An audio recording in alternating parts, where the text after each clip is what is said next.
For the past decade, The Legend of Zelda has been defined by freedom, so Breath of the Wild and Tears of the Kingdom fundamentally changed how Zelda thinks about the player. You could climb anything you could see, ignore objectives for hours, and solve problems in ways that felt improvised rather than intended. You know, for many players, that freedom felt like Zelda finally letting go of the linear formula. It's hard to overstate how important that moment was. Breath of the Wild arrived at the time when open world design was becoming formulaic. It just simply cut through all of. No, I just gotta start by saying that I do like this open world Breath of the Wild Tears of the Kingdom formula, but I mean, the original Zelda formula is what sold on so many people, and it's what got them to really enjoy the Zelda series. And so to completely abandon it, it just seems crazy. I don't think we should abandon it completely. Let's get back to at least a couple of the Zelda formula games. They don't have to be gigantic. We've had them not that, massive in the past. So, as I always say, like my second favorite game, A Link Between Worlds. Phenomenal Zelda game. Didn't need to be that big. Just, it had that true Zelda formula. That it trusted the player, it stripped away excessive systems, map icons, and replaced them with simplicity. And then Tears of the Kingdom came along and doubled down on what Breath of the Wild started, turning the world itself into a place where creativity mattered as much as combat or progression. And together, these games influenced the entire video games industry. But eras, by definition, don't last forever. After two enormous games built on the same foundations, and also two spin-off games, the Wild era now feels complete. For the first time in nearly a decade, the Legend of Zelda series is standing at a very important crossroads. But the question Nintendo faces now is, how do you move forward after giving the player almost limitless freedom? And how do you innovate again without simply making a bigger map or adding more systems on top of systems? How do you avoid freedom becoming routine? But for all its strengths, the Wild era also revealed new tensions. When you can go anywhere at any time, urgency starts to disappear. When every problem can be solved with the same handful of abilities, discovery can begin to feel flatter over time. And when the story can be experienced in almost any order or ignored entirely, it risks losing momentum. These are trade-offs, and every great Zelda game is defined by how it chooses to balance those trade-offs. That is why this moment feels important. The Legend of Zelda is deciding what it wants freedom to mean as we go forward with this legendary franchise. Well, to understand this, it helps to look backwards and not undo the Wild era, not argue that Zelda should return to a rigid formula or a linear design, but we should go back and remember that Zelda has reinvented itself many times before, and that some of its most enduring ideas came from games that work far within stricter limitations. In 1991, A Link to the Past released on the Super Nintendo, so now it looks like a blueprint for classic Zelda. Fixed camera, item-based progression, clearly defined dungeons. But what made A Link to the Past special wasn't its structure, it was how purposeful the structure was. The game gave you freedom, but it always framed it around intent. You were always moving towards something. Every new item recontextualized the entire world around you, and every discovery felt very deliberate. A Link to the Past understood something that still matters today. Freedom is most powerful when it's given direction. It knew when to let the player wander and when to pull them forward. It trusted the player's curiosity, but also respected pacing, and in doing so it created a sense of momentum that carried you through its world without ever needing to tell you exactly what to do. Well, this video today is not saying that modern Zelda has got it wrong. Breath of the Wild and Tears of the Kingdom are some of the most important games Nintendo has ever made, but as The Legend of Zelda prepares to enter its new era, it's worth asking what lessons were left behind along the way. On January 1st, we're starting AI Challenge for people over 30. Disappear from social media and do this And A Link to the Past is a reminder that the series has already grappled with the same questions that it's facing today. Well, next up, I'm going to get into what modern Zelda games can learn from A Link to the Past, but before I do that, I'd like to invite you to subscribe to the channel. Plus also you can press that thumbs up on the icon below. It really helps spread the word about this video, and also Triforce Times the channel. Also, I've got some really exciting exclusive members videos on the channel as well, so you can check out that channel membership down below. Alright, let's see something else.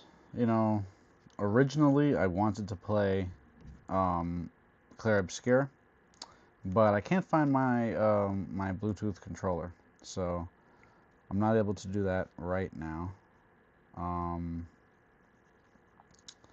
Let's see, hold on.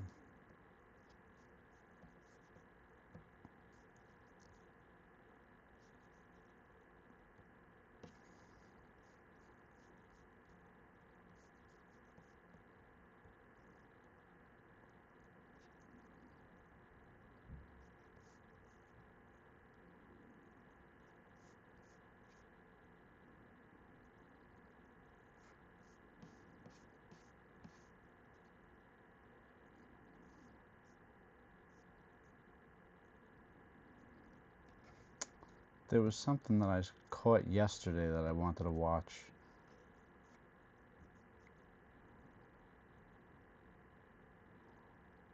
Here we go.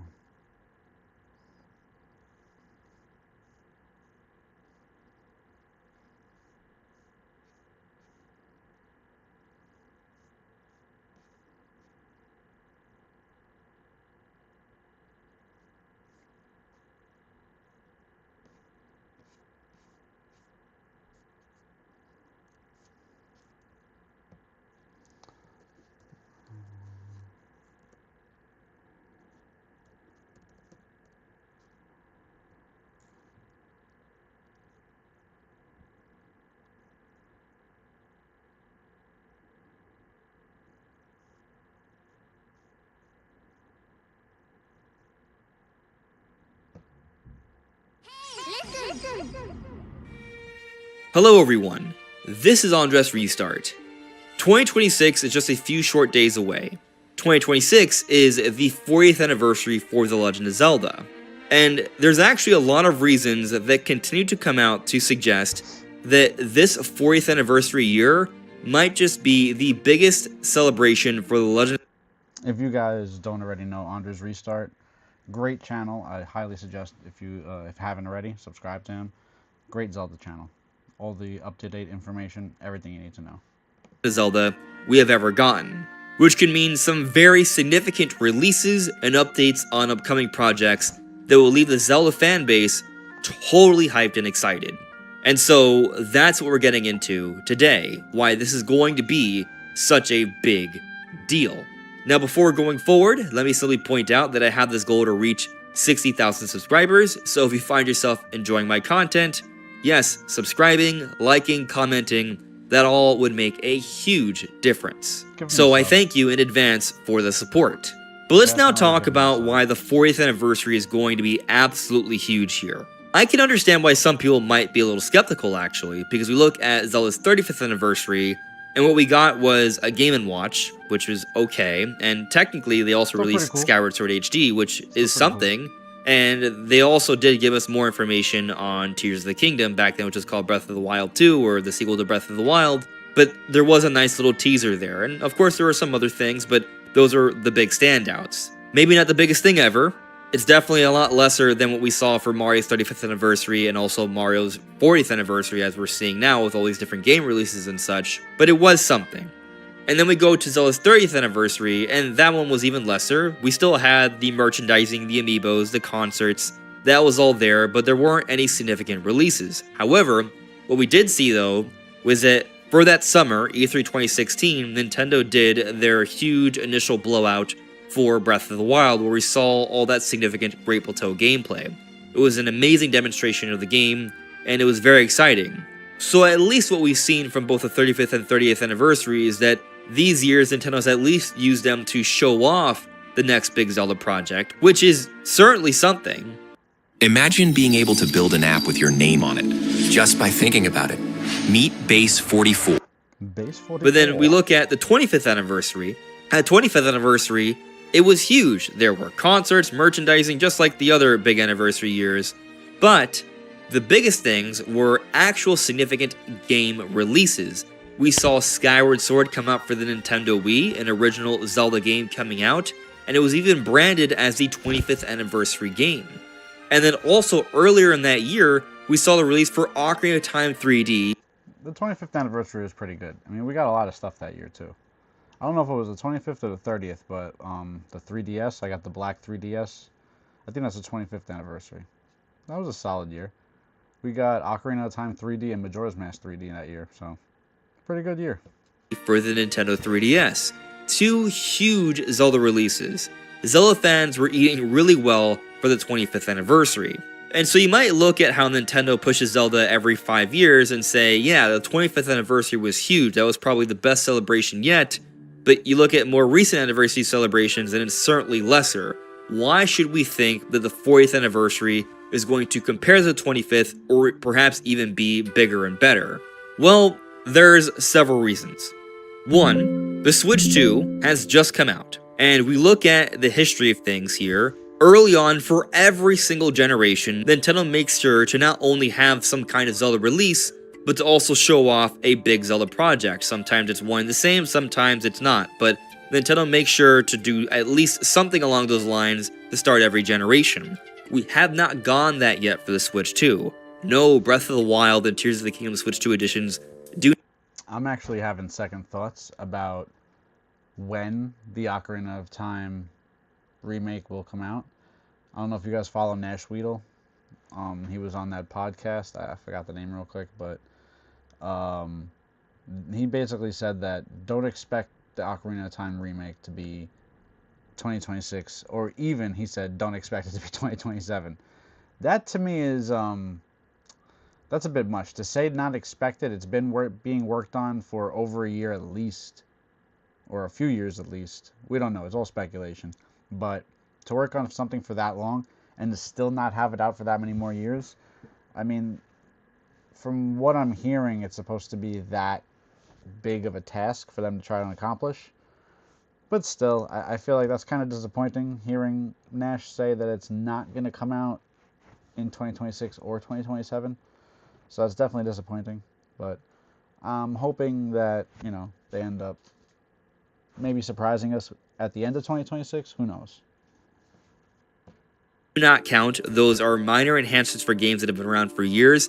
They are barely impacting sales here, nor did they take away too many development resources. There needs to be something else. So, for this reason alone, let's forget the idea of there being a 40th anniversary. It makes sense to think that we're either A, getting a big brand new Zelda release in 2026, or at least an epic reveal for an up. I do gotta say, I think it's possible that we do get a chibi style, like Link's Awakening remake. It might be in the cards for us to get that, but A Link to the Past. Or the Oracle of Seasons, Oracle of Ages games. I don't know why. I feel like now that Nintendo's going to try and just drop something that's going to have us all scratch our heads like we did not expect this. And I think that's what they're going to go for. But we'll see. Coming Zelda project, at least that. And so we also factor in that we're entering this next big 5-year increment of an anniversary, and how we look at the last few big anniversary celebrations, there's always at least been an epic reveal for an upcoming Zelda project. At the very least, we're looking at a reveal, but when you also think about how it's the next generation, it makes sense for Nintendo to go a little bit harder here when we consider that both events are coinciding. But there are more reasons to expect some significant Zelda stuff in 2026. The next big point is that we have the upcoming live-action Zelda movie.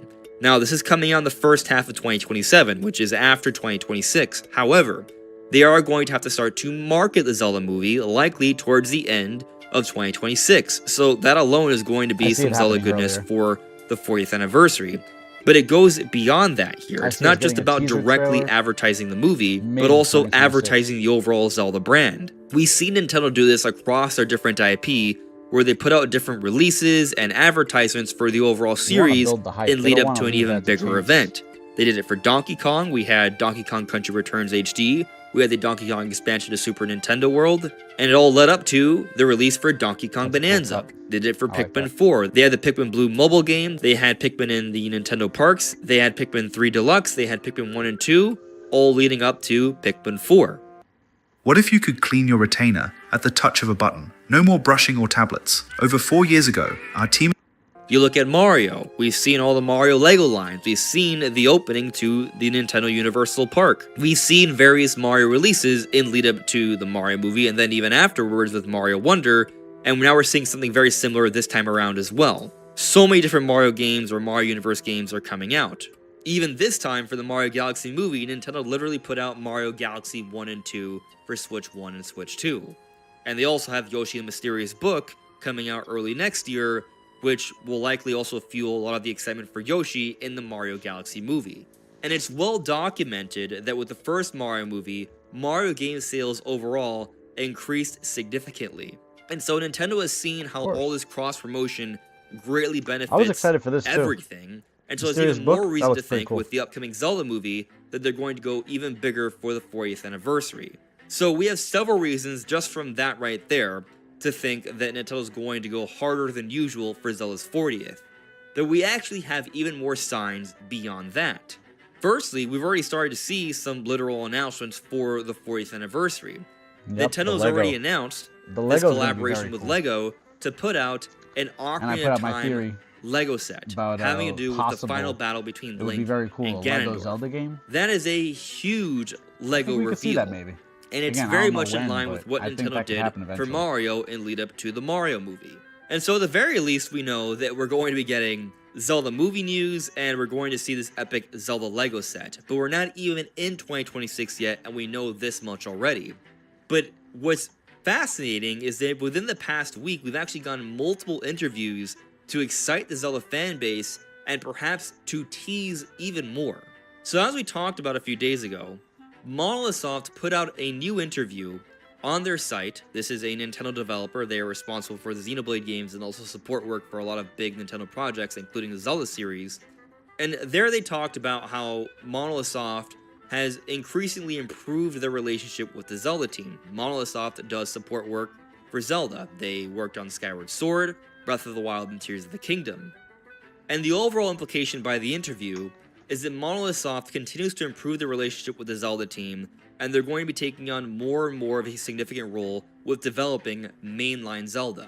Does that mean they're simply going to put in more resources into helping out the Zelda games made by the Zelda team, or are they going to work on their own thing?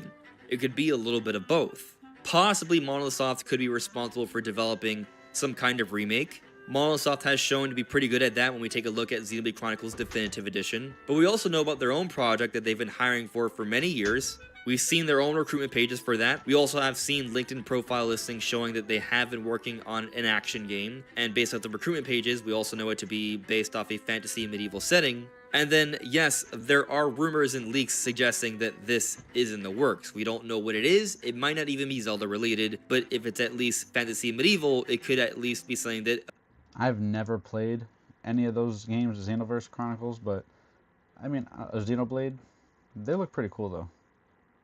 appeals to the Zelda fan base, and there's a suggestion that this project, codenamed Legacy, that's from the leaks that have all been proven true in terms of Nintendo codenames, there's reason to think that it's coming out relatively soon. We've even heard rumors from Nash Weedle, who has gotten many things right over this past year for Switch 2, like Indiana Jones, Donkey Kong Bonanza, a variety of details about Metroid Prime 4, and so much more. He said he has heard that Monolith Soft is preparing for an announcement in an early year Nintendo Direct, which could coincide with some initial Zelda anniversary announcements. And so that's an interesting possibility there, but at the very least, the fact that we've gone... I'm not sold on that one. I'm not sold on that. That's been going on for quite some time. I don't think Nintendo would just have a third party putting out, I don't know, just the way it happened. I watched the whole video on that. I'm not sold on that one being true about Zelda. I think that's just another third party game that they're developing.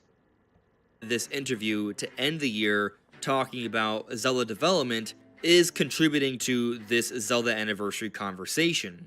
But another interview, perhaps an even bigger interview, is an interview with Fujibayashi and Aonuma, about Hyrule Warriors Age of Imprisonment. And in there, this also just came out like a couple days ago, they talk about how there are some inspirations that they've taken from Age of Imprisonment for future Zelda projects, and so we should be thinking about that when playing Age of Imprisonment. So that's already teasing something for the future, but Aonuma even goes so far as to say that he wanted to be the first to bring Zelda to the Switch too, suggesting that they have something that's close to ready. They could have perhaps beaten Hyrule Warriors Age of Imprisonment to the chase. So if they had something that was almost ready to be released, and Hyrule Warriors Age of Imprisonment beat them, that leads me to believe that they were working on something else this whole time that didn't have to do with the Ocarina of Time remake, but I don't know what it is. As I said, I'm leaning towards like a chibi style Link to the Past. I think that's most likely, or the Oracle of Seasons, Oracle of Ages games. I could just see them trying to do something totally left field and surprising the fans, you know? But we'll see. In terms of being the first Zelda game on the console. And so this is also coming out right before the new year, going into Zelda's 40th anniversary, further suggesting that there are plans for Zelda to be heavily involved throughout the year of 2026. Of course. I ordered 200 hand-forged knives to my dorm room like, of course. and built a Wix website to sell them.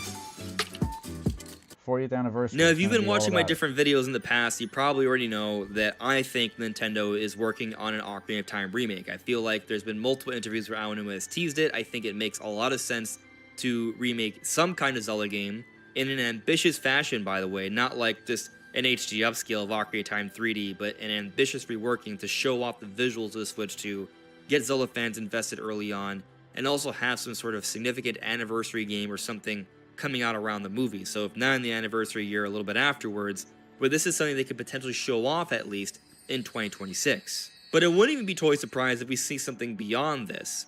Like, we get the anniversary release game, whatever that is. I think there's actually a pretty good chance that it could very well be the Ocarina of Time remake, even if it's something else. We get some sort of anniversary release, and Nintendo still teases a future Zelda project. They give us insight into what the future Zelda could be. Now, personally, I think if we were going to be getting an ambitious remake, like say a remake for Ocarina of Time, then that kind of accomplishes both. It does show off the graphical potential of Zelda on Switch 2, and it's an epic remake. So both those things would kind of accomplish both, and they wouldn't actually have to tease the next Zelda literally by saying, hey, this is in development. They could probably still mention it at some point, but this alone, I think, would be pretty significant. Would it be as significant as what we saw for the 25th anniversary? Alone, I can certainly see debate there, because at least when we go back to the 25th anniversary, we had a brand new Zelda title and a fairly ambitious remake. Let me also say that I don't think anybody saw the reimagining of Link's Awakening coming the way it did. I don't remember hearing any rumors about that. I don't remember hearing any leaks. I don't remember people knowing anything. I remember that just being like a total surprise. We're getting a new remake of Link's Awakening. So I could see them going back to those games first. You know, Ocarina of Time is still a 3D game on its own. So I could see them wanting to focus more so on the 2D games and the top-down games. You know, it would give them a lot more to work with and a little bit more time to really get those 3D remakes, crispy to a T. I put up a video and it went pretty viral, and everyone was talking about, Resident Evil remake changed the way remakes are. Final Fantasy VII remake changed the way remakes are. Those are pretty cool, I'll give it that. But the Ocarina of Time, the influence it has, if it's gonna do what it has to do, it's gonna have to go really hard. And so I think this extra time might be used for that.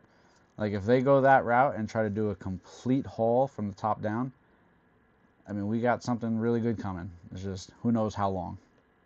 Mastering for Ocarina of Time.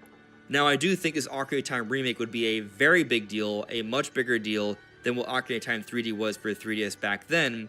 But when you also think about how there was a brand new title in Skyward Sword, it's hard to think that just an Ocarina of Time remake, as exciting as that would be, would alone make Zelda's 40th anniversary the biggest, best one yet. I think there would need to be more, and I've already kind of hinted at how there would be more, because also they would be talking about the live-action Zelda movie, which is pretty huge.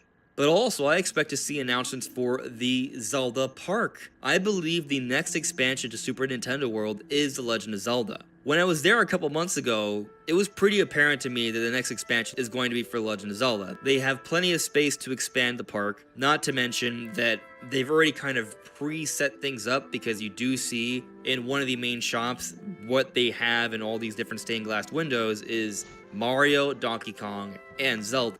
That is so not a clue to anything. It's Nintendo World.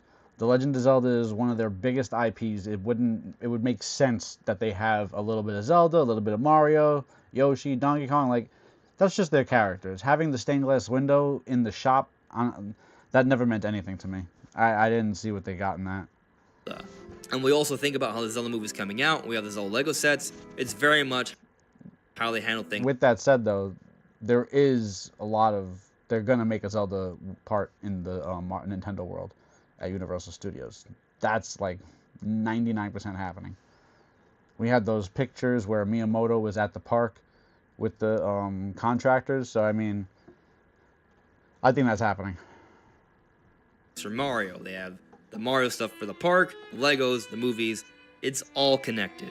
And just thinking about things logically, what would be the next expansion to Super Nintendo World? It's not Super Mario World, right? So they do have to go beyond just Mario Universe stuff. Zelda really is that next big IP from the beginning. Mario, Donkey Kong, and then Zelda. And so Zelda Park news, Zelda movie news, and a big remake, and then other things like concerts, merchandising, like with this epic Lego set we've seen already announced, all that I think would make for a pretty amazing anniversary year. And at that point, I think we can have a fair debate about what's the better anniversary year, the 40th or the 25th. But something... I'm hoping they do another orchestra. I would love to go to that. That would be a great thing. Like, I missed the first one. I'm kind of mad I never got to go. I don't know where I was or what I was doing. Terrible. Different Richie. But, yeah. If they do that again, I'm gonna be in there. I want to point out here, I am saying it's going to be the biggest, and so when I say that, I mean from like a sales perspective.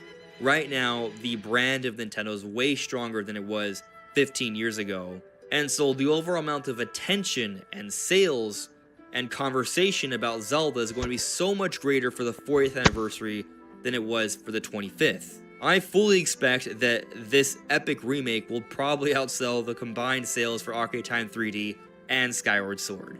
And then we also think about everything else with the park and the movie and all. That alone would be enough. And yet, I still think there's a strong possibility there could be more. Why just stop at one Zelda release? There could be more. We talked about what Microsoft is working on. Could that be a separate project? And is it Zelda related? There's the possibility there. There also could be a Zelda spin-off, perhaps. They could easily fit in something else Zelda. If you look at how Nintendo handled Mario... We need one of those. We need another Zelda spin-off. Link's Awakening was really a great game. The Oracle games were great. I would love to see something else like that. Like another spin-off game, like something else that doesn't necessarily have to take place in Hyrule, but it could take place in its own, world, dream world, island, whatever. Like, those games ended up being so good when they were just given a little bit of freedom to try and innovate on their own. They came out amazing, so again, I could see Nintendo dropping some surprises like that, but we'll see. Mario's 35th and Mario's 40th, where there were various games coming out, I would not be totally shocked if Nintendo this time around puts out more than just one Zelda game for Zelda's 40th anniversary, and there's a lot of possibilities. And so I'm very much convinced that Zelda's 40th anniversary is going to be the biggest one yet, and it's going to be very exciting for the Zelda fanbase. But what do you all think? Let me know in the comments below. This is Andres Restart. Thank you so much for listening and watching, and I will see you all really soon. Take care. Bye.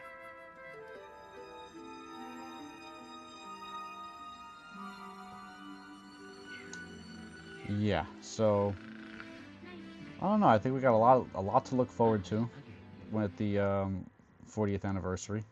I think we're gonna get some really cool stuff. I'm looking forward to seeing what kind of merch we get. The toys, figures, the oddities, the little rare kind of nostalgic things, like anything cool I want. So I'm hoping to see some really good stuff. But I think that's all we're gonna go do tonight. I'm a little tired. I did plan on just playing Clair Obscur. I just downloaded it on this computer, but unfortunately I can't find my remote. So we're gonna look for that like in a little while, and then hopefully we'll get going tomorrow playing some Expedition 33. Zelda collector, but I do like my JRPGs. So Clair Obscur, I mean, it just got voted for like Game of the Year. Won so many things too, so many awards. It's crazy. But yeah, I mean, we're gonna see what it is about. So we'll probably do that tomorrow, and I'm gonna aim for like the 8:30 mark. It's probably a little easier for everyone, and it's later. Everyone's home, so that's what we're gonna start doing. I still have to get my graphics card, video capture card. I mean, we are going to be streaming Switch because I'm currently playing. Also, I'm playing Final Fantasy X, and I'm also playing Mario Rabbids. So, I want to start to get a little bit more gaming going on the channel, not just collecting. So, we're going to get to that very soon. But thanks for tuning in so far, guys, and I'll see you next time.